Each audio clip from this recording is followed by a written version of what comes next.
Hello guys, today I will show you how to post long photos on Instagram.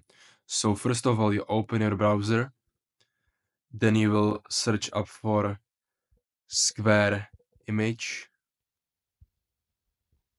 Now you will tap the first link. You will scroll down and tap on choose an image.